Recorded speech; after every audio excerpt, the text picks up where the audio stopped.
Intervención del asambleísta por Guayas Marcos Molina. Se anunció que ahora intervendrá, o se llama al asambleísta Salvador Quispe, el asambleísta Molina. Hizo una reflexión acerca de los recursos que destina el gobierno a través de la Proforma a sectores como la salud y también el deporte. Llamó y dijo que era necesario que se pueda revisar estos porcentajes correspondientes a los recursos que asignaría el gobierno nacional a estos sectores. Si el asambleísta Quispe está presente. Estimado señor vicepresidente, en cumplimiento de su disposición, volvemos a informar que una vez que se ha requerido la activación de la cámara y del micrófono del asambleísta Quispe, no hemos tenido respuesta.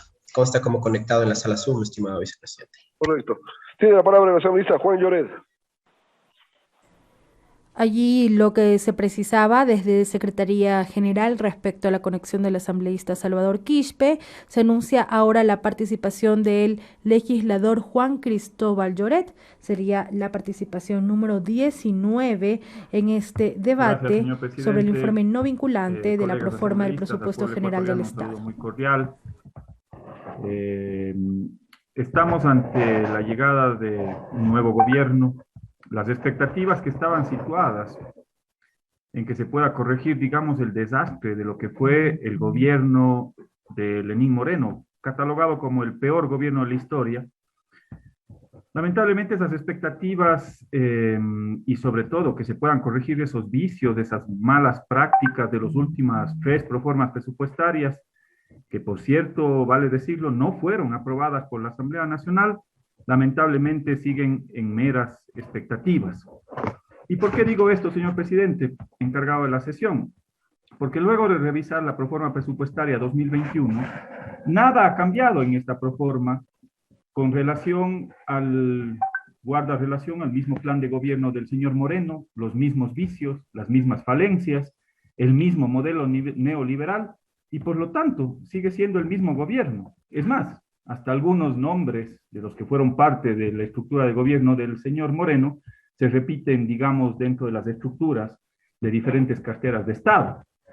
Y quiero empezar señalando algunas observaciones con respecto a este presupuesto de orden legal y también luego de orden técnico. En lo que tiene que ver con el orden legal, señor presidente, se instala un nuevo gobierno, que es lo que debería tener su plan de gobierno. Este plan de gobierno debe alinearse en el Plan Nacional de Desarrollo. Es más, ese Plan Nacional de Desarrollo debería alinearse con la Agenda 2030. De ahí nace precisamente una de las poderosas herramientas que tenemos como instrumentos económicos, como es el presupuesto general del Estado. Porque luego del presupuesto existirán las políticas públicas, los planes, los proyectos y demás. Ese debería ser el orden que se debería mantener si es que existiera, digamos, una planificación dentro de este gobierno. Pero aquí me parece que estamos poniendo la carreta delante de los bueyes, señor presidente, porque es evidente que no existe una visión de desarrollo, no existe, o al menos no lo conocemos, no sé si es que el propio gobierno al menos lo conoce, porque aquí se está pisoteando la Constitución de la República, y en eso, señor presidente encargado de la sesión, no podemos permitirlo desde la Asamblea Nacional, y no se trata de una obstaculización, estamos señalando argumentos de orden jurídico. Y hacia allá voy, señor presidente.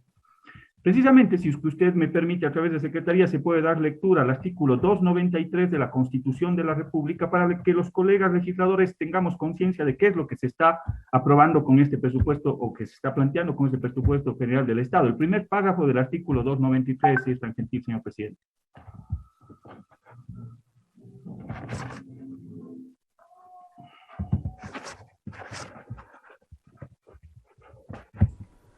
Escuchamos de esta manera la intervención del asambleísta Juan Cristóbal Lloret. Dar lectura al primer párrafo del artículo 293 de la Constitución de la República, si es tan gentil. Señor secretario, proceda. Señor vicepresidente, con su autorización procedo a dar lectura del artículo de la Constitución correspondiente en su primer párrafo, artículo 293. La formulación y la ejecución del presupuesto general del Estado se sujetarán al Plan Nacional de Desarrollo. Los presupuestos de los gobiernos autónomos descentralizados y las otras entidades públicas se ajustarán a los planes regionales, provinciales, cantonales y parroquiales, respectivamente, en el marco del Plan Nacional de Desarrollo, sin menoscabo de sus competencias y su autonomía. Hasta ahí lo solicitado, señor vicepresidente.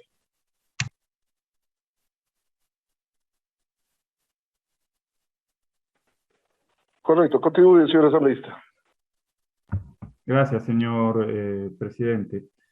Lo que dice con claridad, se sujetará al Plan Nacional de Desarrollo. Dice, la formulación y ejecución del presupuesto general del Estado se sujetará al Plan Nacional de Desarrollo. Primera observación que les hago caer en cuenta a los colegas asambleístas.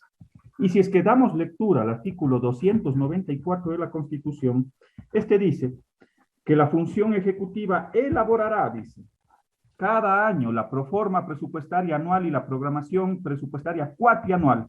La Asamblea Nacional, es decir, nosotros, controlaremos que la proforma anual y la programación cuatrianual se adecúen a la Constitución, a la ley y al Plan Nacional de Desarrollo.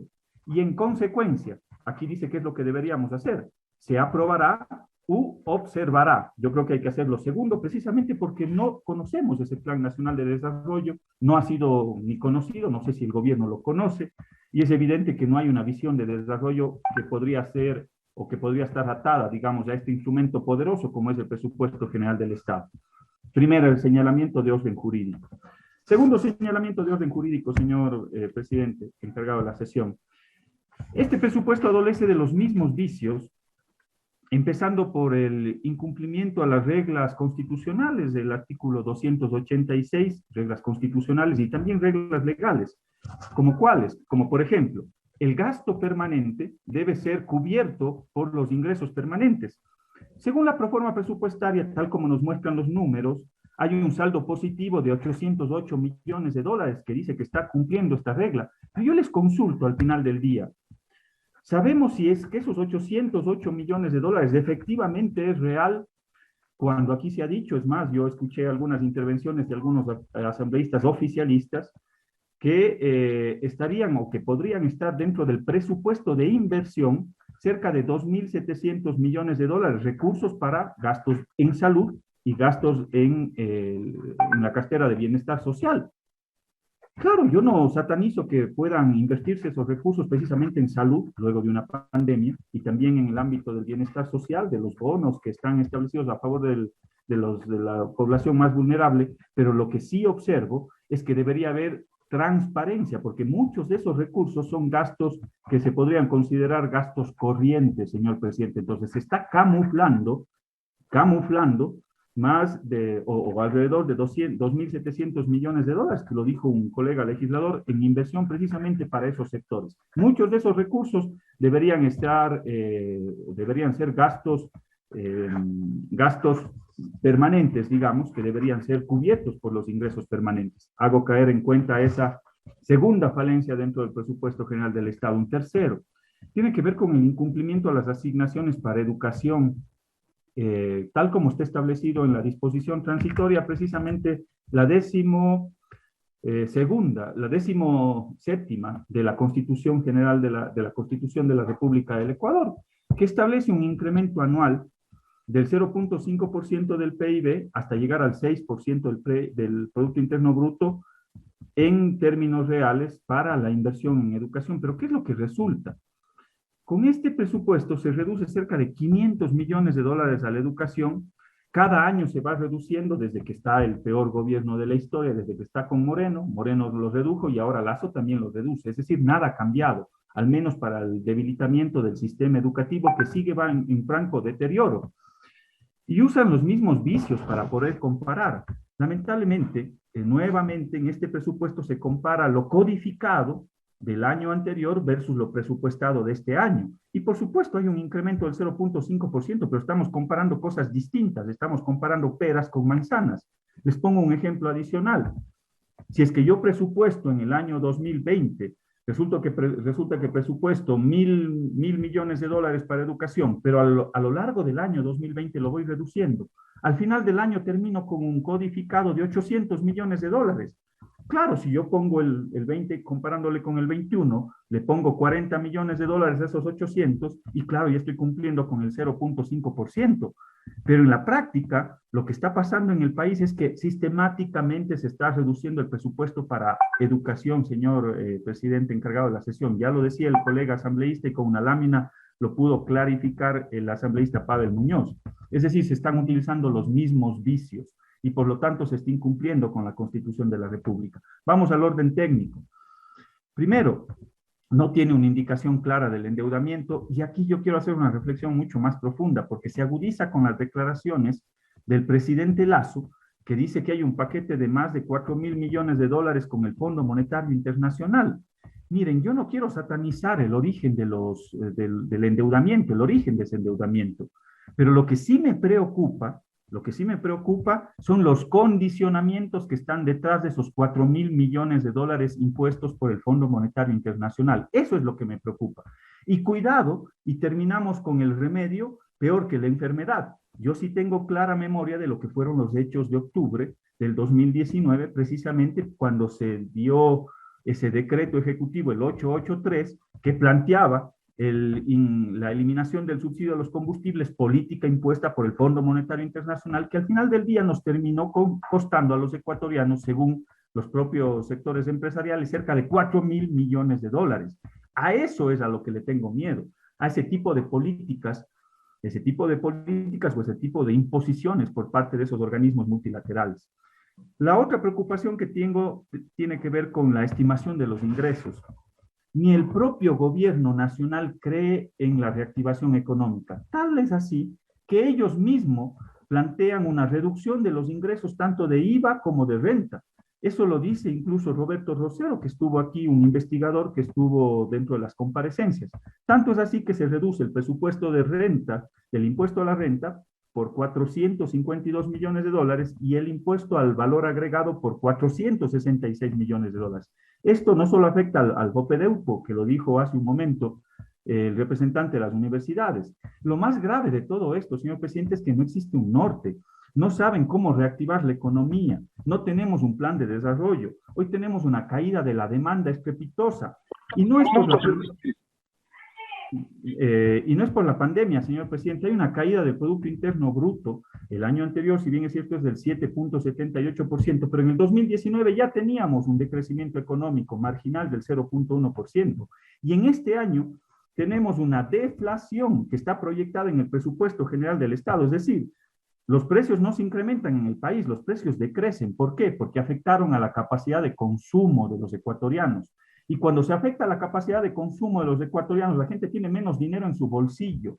Y cuando tiene menos dinero en su bolsillo, deja de demandar bienes y servicios. Si cae la demanda, cae la producción. Si cae la producción, cae el empleo. Y si cae el empleo y la producción, también afecta el tema presupuestario, porque cae el pago de impuestos y tributos. Entonces, no están atacando al problema. El problema es cómo reactivar la economía. El problema es que no saben cómo hacerlo. Y esas son las dudas que me quedan con respecto a esta programación presupuestaria. Hay una caída de la demanda, eso es evidente, y resulta que están utilizando otro tipo de mecanismos, como por ejemplo un incremento inusual que no se ha justificado en el rubro de las tasas y contribuciones. Revisen el presupuesto, colegas legisladores. En la partida de otras tasas, pasamos de 87 millones de dólares en el 2019 a 82 millones en el 2020 y sorprendentemente en el presupuesto del 2021 se estiman 878 millones de dólares. Es decir, se va a incrementar el cobro de tasas y contribuciones ¿a quiénes? A los ciudadanos. Nos van a seguir sacando dinero de los bolsillos a los ciudadanos. Al menos no se ha justificado esos rubros. Entonces hago caer esas consideraciones de orden técnico, hago caer en cuenta a ustedes, colegas asambleístas. Y por último, tampoco no se ha dicho cómo se va a cubrir los valores pendientes para los gobiernos autónomos descentralizados, que ya tuvimos una intervención, para los jubilados, que también tuvimos una intervención, para la seguridad social, que también se refirieron algunos colegas asambleístas. Por lo tanto, aquí no se trata, señor presidente, y con esto termino, aquí no se trata, señor presidente, de obstaculizar absolutamente nada. Más allá de la campaña de desprestigio que han montado contra la Asamblea Nacional, que eso es evidente, eso es evidente. Aquí se habla de algunos legisladores que están gestionando cargos públicos, pero nada se dice de aquellos ministros de Estado que son los que entregan pues esos cargos públicos. Cuidado, y estamos ante un escenario de reparto recargado 2.0 de lo que fue el gobierno de Lenín Moreno. Cuidado. Pero la verdad es que le estamos diciendo de manera técnica, le estamos diciendo al país de manera jurídica en el ámbito jurídico el cumplimiento de las normas. ¿Por qué este presupuesto tiene que ser devuelto, tiene que ser observado? ¿Observado para qué? Para que el gobierno, con todas las intervenciones que me antecedieron, señor presidente, que también tienen sus puntos de vista, yo los respeto a los colegas legisladores, que por supuesto tienen que ser considerados por parte del Ejecutivo, tienen que ser rearmada nuevamente esta propuesta y remitido al órgano legislativo. Eso es lo que cabe, señor presidente. Aquí no se trata de obstaculizar absolutamente nada, insisto. Aquí lo que estamos es consideraciones. Gracias, señor presidente. Estamos poniendo consideraciones de orden técnico, de orden jurídico, porque esta proforma tiene que ser observada. Gracias, señor presidente, y gracias a los colegas legisladores.